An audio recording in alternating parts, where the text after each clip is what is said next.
احنا يا جماعة قدام النادي الأهلي. النادي الأهلي اللي أنشئ سنة 1907 بتاريخ 24/4/1907، 2 شارع صالح سليم. هنحكي عنه وهنقول كل حاجة عن إنشائه، وهنقول كل حاجة عن تاريخه وبطولاته وأمجاده. بعد التقديمة اللي قدمناها من أمام النادي الأهلي، النادي اللي أسس طبقا لكل عقود الإيجار المقدمة لمحافظة القاهرة 24/4/1907. عقد الإيجار ده كان باسم مين؟ باسم سليم بيه أبو صالح سليم، نجم النادي الأهلي. بس قبل ما نتكلم عن التأسيس، احنا ليه اشمعنى تأسيس النادي الأهلي اللي لما عرفنا إن مؤسسه في شبهة كلنا عمالين نختار له مؤسس؟ كل الأندية معروفة مين مؤسسه. لو قلنا مين مؤسس نادي الزمالك هنلاقيه المحامي البلجيكي جورج مزباغ، 5 يناير 1911.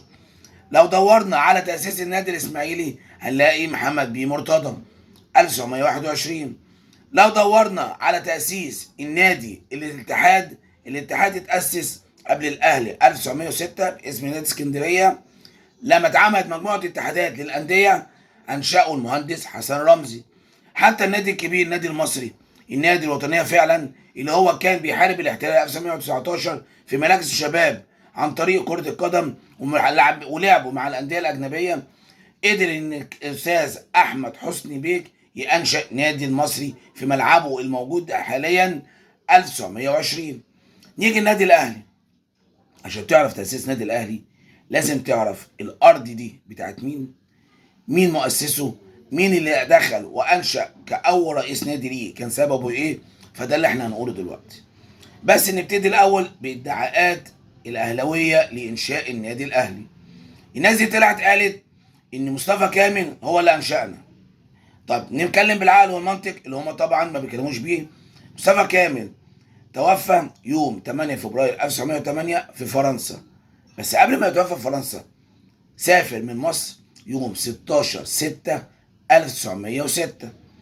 كان بعد حادثة 2 شوية ب3 أيام. حادثة 2 شوية تاريخيا 13/6/1906.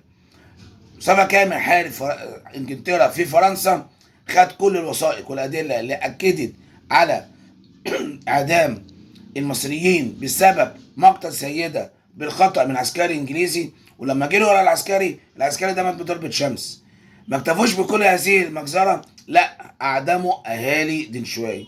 فمصطفى كامل خد القضية كلها بعد 3 أيام وسافر فرنسا ومات هناك بعد عقد الإيجار، بعد التأسيس كمان، مش رجع قبل التأسيس بيوم ولا يومين، ده مات بعد تأسيسه في فرنسا.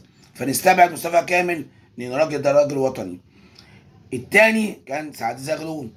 1907 سعد زغلول كان ماسك منصب ناظر للمعارف. بعديها بسنة 1908 مسك وزيرا للمعارف.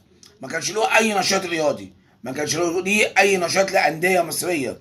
حتى دخوله اللي هو حزب الوفد كان 1913 لحد ما بقى زعيم الأمة 1919.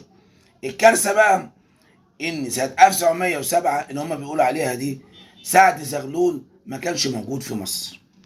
الأجمل من ده كله، بعيد عن سعد زغلول اللي تاني واحد لما قالوا ده من رؤساء النادي الأهلي، ده مؤسس النادي الأهلي، ندور في تاريخ النادي الأهلي في رؤسائه مفيش سعد زغلول. طب في أي مجلس إدارة قال لك لا ده عدى من تحت النادي شرب كوباية شاي، يبقى هو ده. يا جماعة دي ليكم مؤسس ومؤسس كبير، ده عامل ضجة في الوطن العربي كله. انتوا ليه مش عايزين تعرفوه؟ لازم تعرفوه بالوثائق بالأدلة. بعد سعد زغلول طلعنا سنة 2000 من 2008 ل 2014 بيمهدوا ان مؤسسهم عمر لطفي. ليه قالوا عمر لطفي؟ وليه قالوا في السنة دي بالذات من 2008 ل 2014 لحد ما اختاروا علينا اغنية اساطير الاهلي اللي هي عمر لطفي محامي قدير وسافرنا لفلسطين شرف ليوم الدين، وده ما كانش شرف، في فيديو انا عامله ان هم لعبوا مين في فلسطين. عمر لطفي اللي هم بيتكلموا عليه ومؤسس نادي الاهلي هو كان من ضمن مجلس اداره نادي الاهلي اللي مكون من رئيسه الاساسي ومؤسسه ادريس راغب وعمر لطفي وامين سامي وعزت وعزيز عزت. والاربعه دول هم اللي شكلوا مجلس اداره نادي الاهلي برئاسة ميشيل أنس من الدولة المحتلة. فكانوا بيطلعوا يقولوا لنا نادي الأهلي نادي المصريين بس. معلومة ليك تاريخيا، الأهلي بقى كله مصريين بس بدون أي عضوية لأي نادي لأي شخص أجنبي سنة 1924. القصة كلها إن ميشيل أنس اتعين لسبب هنقوله دلوقتي، سببه مؤسس نادي الأهلي إدريس راغب. بس نتكلم الأول عن عمر لطفي اللي هما ماسكيننا. عمر لطفي محمد قدير حارب الاحتلال. اللي انت بتعرفوش ان عمر لطفي كان مناضل للمرأة المصرية مع قاسم أمين، وليه كتب عن نشاط المرأة المصرية في المظاهرات وفي مصر، وبيطلب حرية المرأة بعيد خالص عن الاحتلال.